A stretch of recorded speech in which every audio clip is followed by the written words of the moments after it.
This time on shift points, one broken bolt sets us back pretty much a whole week. Thanks for joining.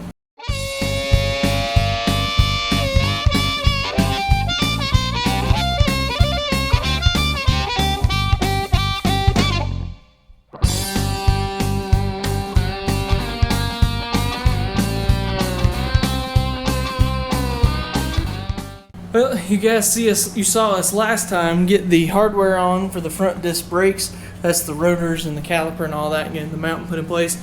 So that's all good. But now this time what I want to do is I'm going to pull this old exhaust out of here. These exhaust manifolds are pretty terrible. The exhaust itself is full of holes. The mufflers are full of holes. It's got to have exhaust on it, period. There's no way around it. And I showed you guys the other day, Jackson showed us that one manifold was cracked. So it needed headers anyway. I found a set of shorties, so I'm going to go ahead and pull these exhaust manifolds out and see if they work. They didn't specifically call out the Galaxie on them.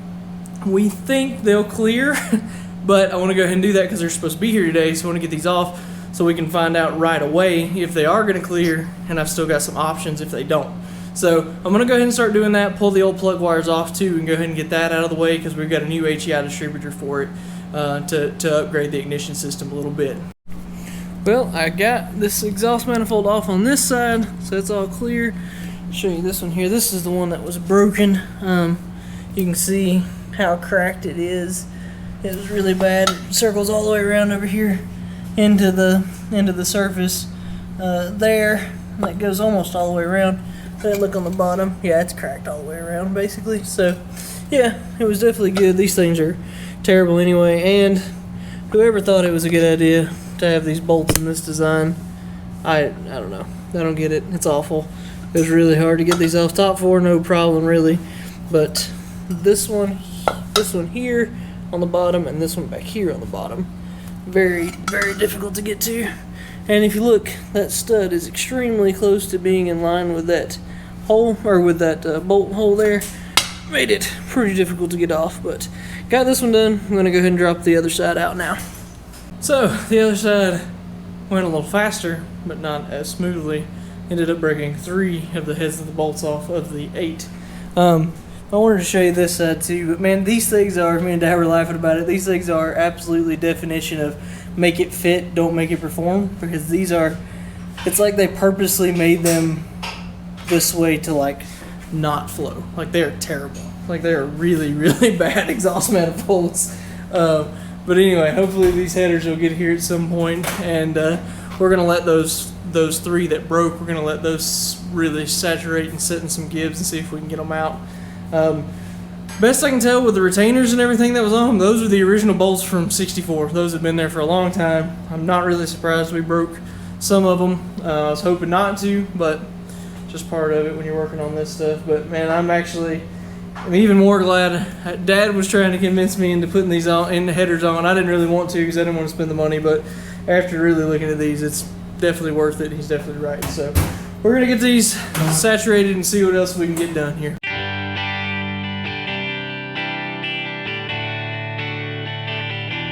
Took a little Sawzall action, but got the tailpipes off. Got this humongous section of exhaust off. It has the entire exhaust system off at this point. We did get the headers. I'm not 100% sure they're gonna fit.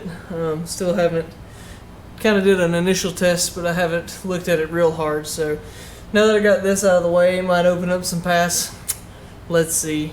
We might be having to do a different order possibly on these. So let's see what we run into with them. But I did get the exhaust stripped out, so I'm going to get this drug out. Something a little interesting, when Richard apparently got exhaust put on this at some point, he put an H-pipe in it, which kind of hard to believe. I would have never guessed that, to be honest. But anyway, that H-pipe does exist in there, so kind of interesting. So I'm going to get this drug out, get it out of the way, and then I guess we'll see if these headers fit.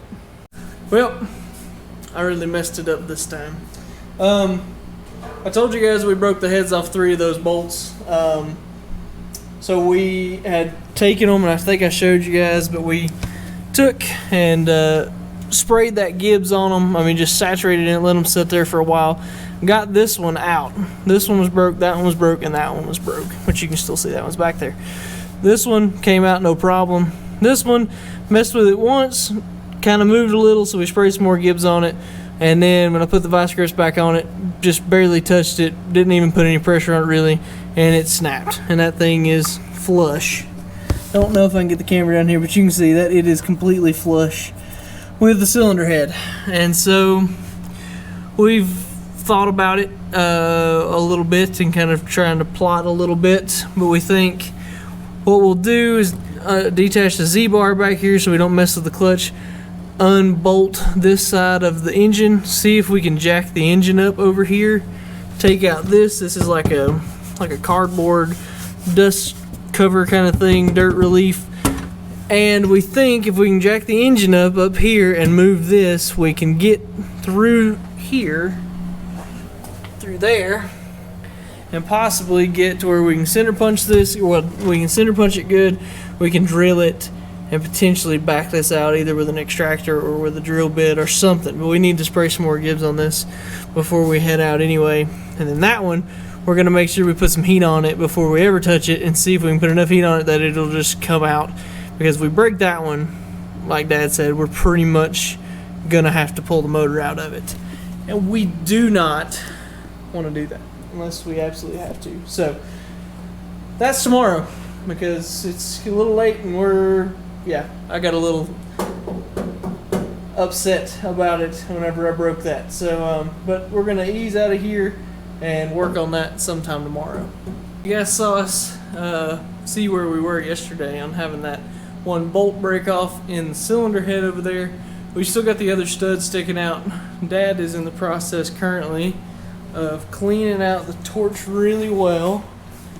And the plan is to take it and heat up the cylinder head just enough to hopefully get that one in the back to break loose. The reason we're doing this right now is this is pretty much going to decide what the plan is on Monday. So tomorrow I'm going to Tri-County in a spot for Eugene unless it rains on us.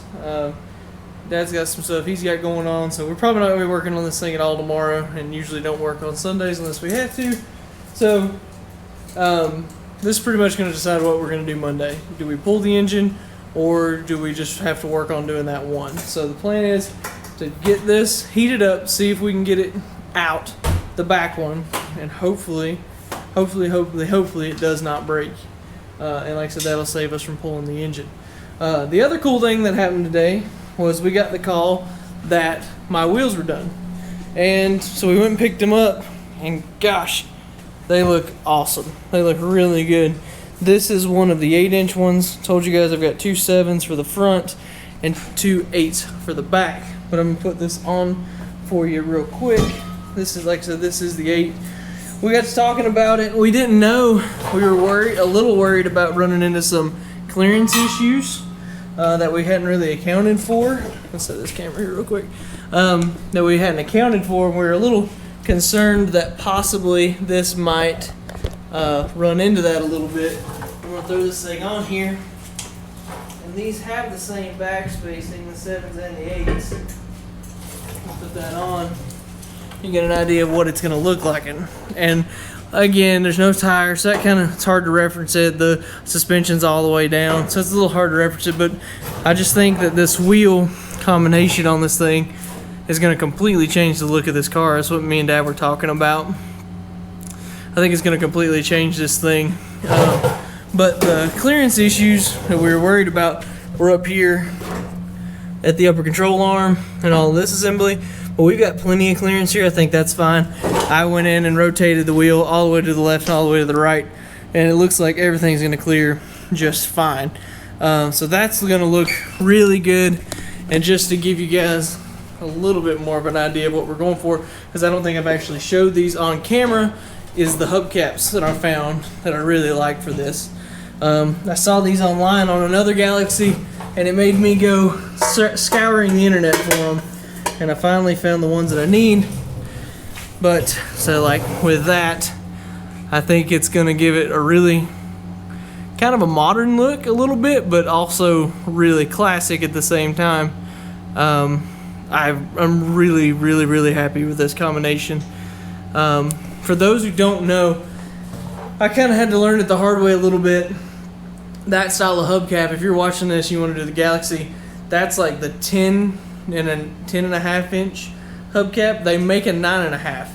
I scoured the internet trying to figure it out. I found a 9.5 set. I actually bought them, and that didn't work on this wheel. So what I ended up having to do was actually exchange a wheel to get to this one. This is a Wheel Ventiques.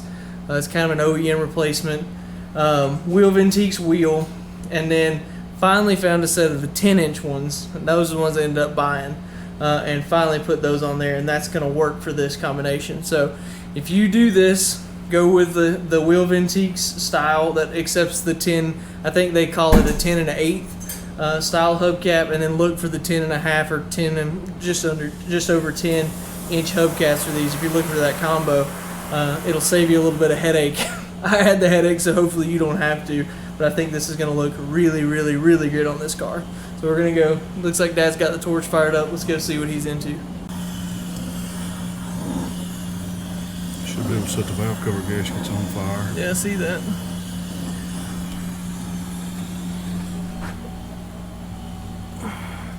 Here's the piece of the stud that I actually broke off. As you can see, they stayed in the vice grips because the vice grips just ended up thrown here on the floor when that happened.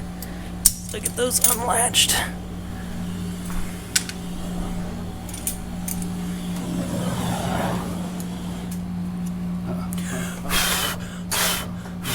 Okay. So making sure the valve cover gaskets didn't burn.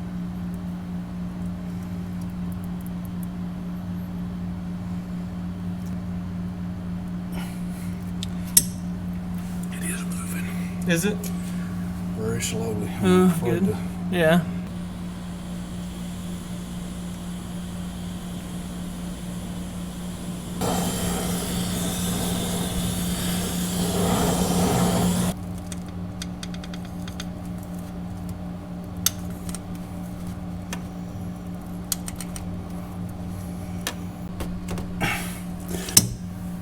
Break it, son. It moves just a little bit. You see it's come out 2 threads. Mm-hmm. It's crazy. You'd think that it would just, when it started, it would just start. Most of the time it does. When you get really? heating like that, most of the time it'll just come out. Looks like we don't have to pull the motor. Oh, that's a relief.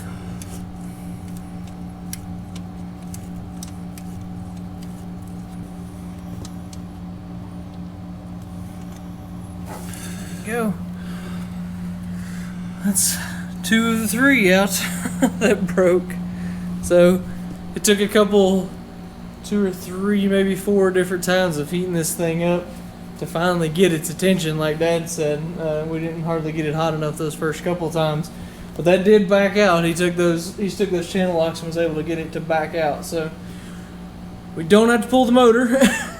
We don't think, at least at this point. So the big thing will be now to do what we said we were going to do when we talked about it yesterday, which is we're going to end up jacking this out of the engine up, take out this panel here, and see if we can get a nice clean shot to this one right here, and we can try and hopefully center punch it and drill it, use a left-hand drill bit or an extractor or something to try and get this thing out. But man, we'll probably have to do that and heat it. I know I just got done telling you guys that we don't normally work on Sundays, and we really normally don't, but we were just kind of hanging out and figured we'd do a couple little things while we were here.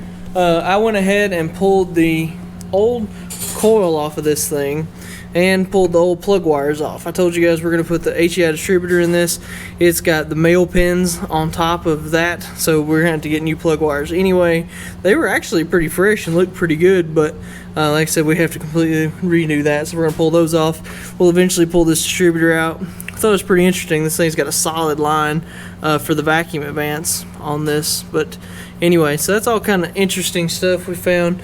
And the other thing I thought was pretty cool.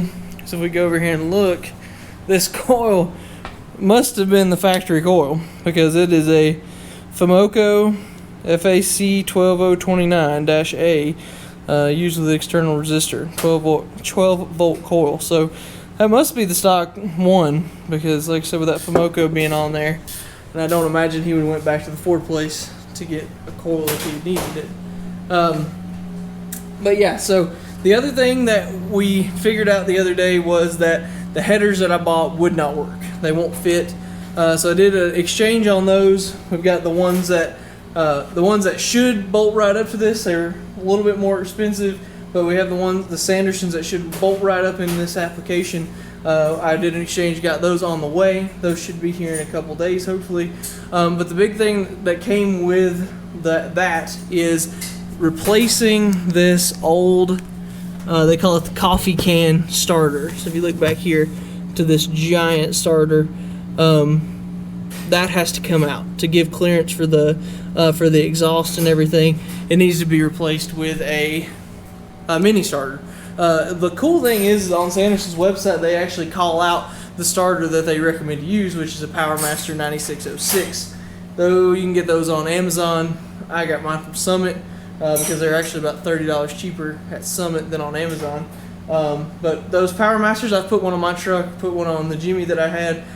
Both of them have done really well. So it is a PowerMaster. It's a mini starter, and like I said, it can you can rotate it. You can clock it to get it exactly where you want it.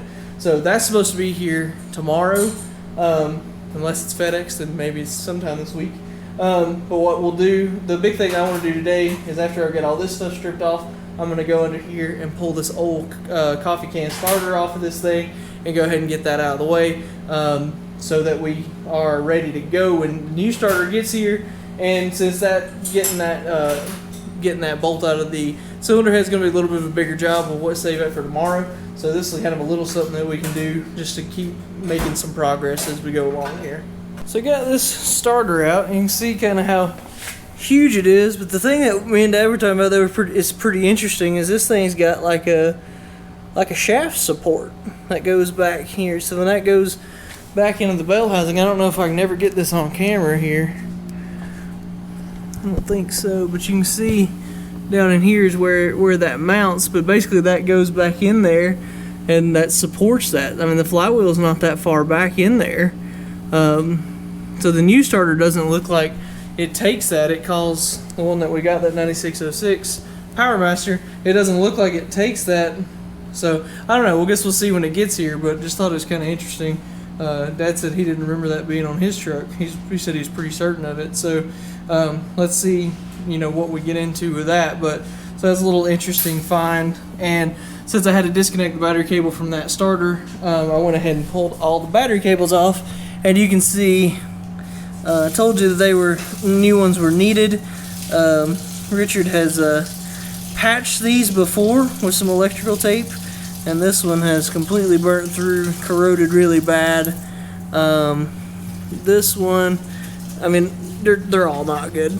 Let's just be honest, like they're all not really good. So we'll get a new set of battery cables for this thing, and have that ready to go. We also it does have a generator on it instead of an alternator. We have to decide kind of what we're going to do about that. PowerMaster also makes an alternator that just bolts right back in place of this, but it's honestly really expensive, and I don't know if it makes sense. If I can find a kit or something that we can use to just run this on sort of normal alternator, that would be way better. And also, I was looking at it, it looks like some of the bolts for this thing are just kind of flopping loose anyway. So until this thing gives up, we're probably not going to do anything. But I do need to tighten these bolts up so that it's a little bit more stable. I'm going to have to get a new belt and things like that because all this kind of looks a little rough. And the other thing I was looking at when I was pulling off all this stuff is just, you can see, where these are heater hoses coming in here. You can see where all those goes into the base of that intake and stuff. They're super gnarly. They need to pull these hoses off and just kind of do all that and vacuum all the crud and stuff out of here too. Get all these cobwebs out of the way and just kind of do that. I might go ahead and do that just so that have that done. But I mean, really, these hoses don't look bad. They're pretty, like they've got life in them for sure. So I don't know if there's any reason to swap them unless when we pull them, they're just really bad. You can see that one there on the water pump. Water pump is pretty corroded and stuff too. So I don't know what all we're gonna get into on this, but it definitely needs a little work in that area. So yeah, so like I said, I might pull the vacuum over here and get this thing cleaned out a little bit more.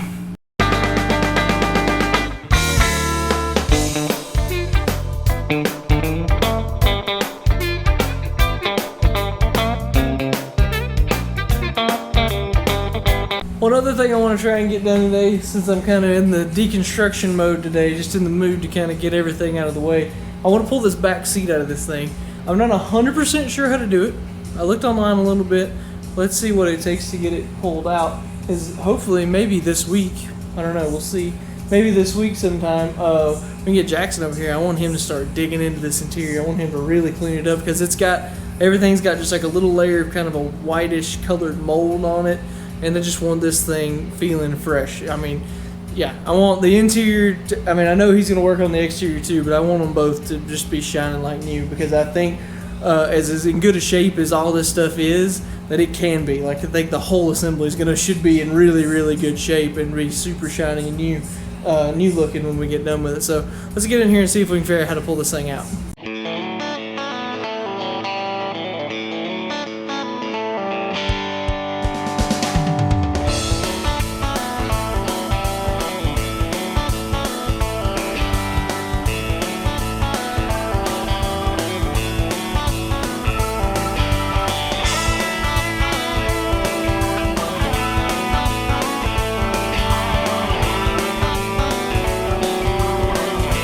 Well, got this thing pulled out. You can see there's a bunch of junk back in here, which makes me even more glad that I pulled this out. So there's a bunch of stuff, ice scrapers and stuff. But I want to show you this, what I was talking about earlier. So like everything's kind of got this layer of this on it, and like the whole interior's kind of sticky. There's some sort of residue on the whole thing.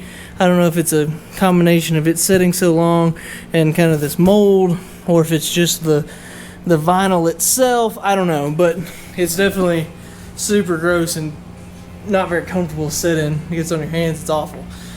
So that was the main reason why I want to do this. I can pull the vacuum in here, clean all this stuff out really good. That also, since I had to pull the armrests off, you guys saw me pull those armrests off, that'll help us really get in there and clean those too. You can actually see the imprint around the armrest. So that's going to help us really clean all of the panels inside of this. It gives us access to everything that we need to kind of clean this thing up. As far as pulling the seat out, I read this online. How I'd pull the bottom out was I sat on the very back of the cushion and got a hold of the cushion at the top and the front and then just pulled and rotated my body back and it clicked right out. I didn't believe it. I didn't think that was going to work. But someone with the username Mr. Blue Oval, which makes me think I probably should have thought it would work because he apparently knows what he's talking about, did that. This right side clicked up. You could feel it notch up out of wherever it was sitting. I guess I'm not 100% sure, to be honest, what it was latched into. We'll look at, it looks like it was just actually latched into this lip here. So I bet that's what it was. Anyway, pulled that out, 2 bolts at the bottom, pulled the armrest off, and then just rotated it off of these tabs here that were holding it on each side over there. So removal was honestly really easy once you kind of knew the little trick. So yeah, so that's really good. I don't know, like I said, I was just in the mood to kind of deconstruct today. All this stuff needed to be done, needed to kind of be pulled out, so I was like, well, I'm just going to go ahead and do it. So that's big stuff, and that's good stuff.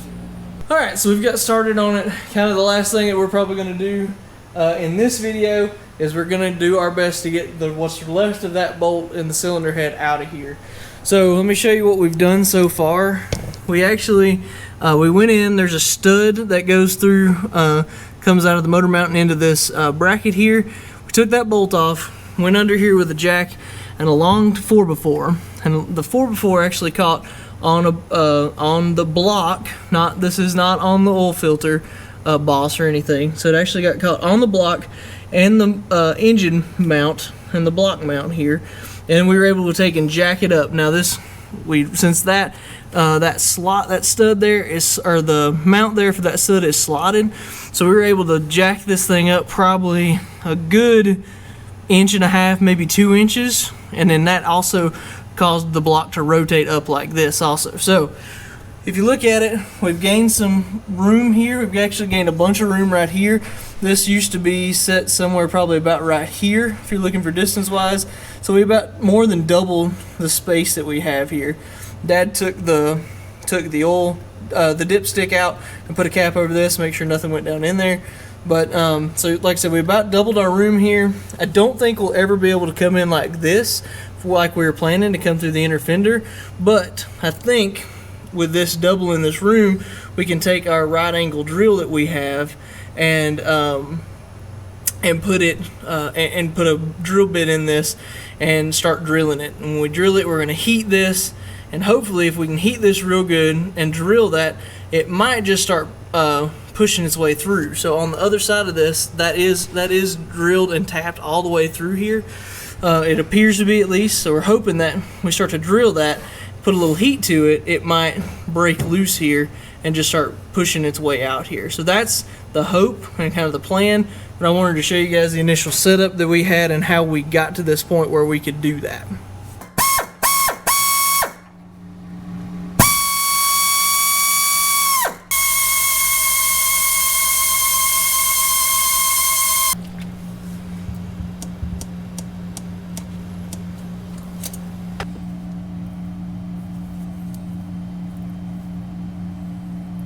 Pretty straight. Looks pretty straight from where I'm at, yeah.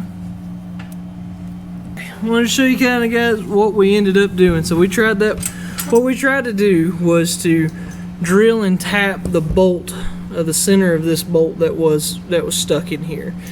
We tried that at different points. Tried to, since this was threaded all the way through, we tried to heat this and then take the bolt and tighten it and then just push this out. That didn't end up working. We ended up backing it out. When we did, it actually broke the bolt off, but luckily there was a bunch sticking through here, so I was able to take some channel locks and just twist it out of there. So basically where we stand right now is that what we did is we took a 5/16 drill bit, which is the tap drill for a 3/8 16 bolt, and we run it through there, kind of just chased everything. It appears to be very close to the center of where everything is. And now, since we run the tap drill through that, what Dad's going to do is just actually take a tap and run it through here and just cut some new threads in this. And once we do that, that'll have us where we need to be for this deal. Just like everything else that's went along with this thing, the tap handle was actually too big to fit there at the control arm and everything, so Dad's having to take a small adjustable wrench and run this, but he was able to get it started really straight in that hole, and now he's cutting some new threads.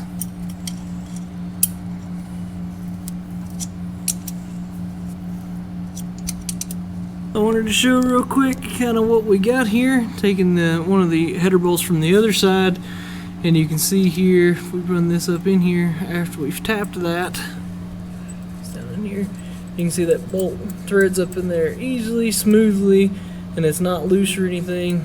It's tight how it needs to be. So that puts us right back where we need to be when we go forward. So we can go ahead and put everything back in. So once the headers get here, this will all be wrapped up, and the only thing we'll have to do now is to put the nut back on the mount, the motor mount. So we'll get that put back in place, locked down, and that'll have that all wrapped up here. All right, that's gonna wrap us up for this week. Getting that bolt out kind of set us back a lot, and like I said, me and Dad, we dreaded it quite a bit, to be honest with you. Something like that, one broken bolt can set you back a whole week, and this basically did. We were able to keep going forward because we were kind of in the deconstruction stuff, but instead of getting the rear brakes done like we were planning to, we had to work on that, and then I kind of worked on a few little things. You guys saw all that to try and get it stripped down.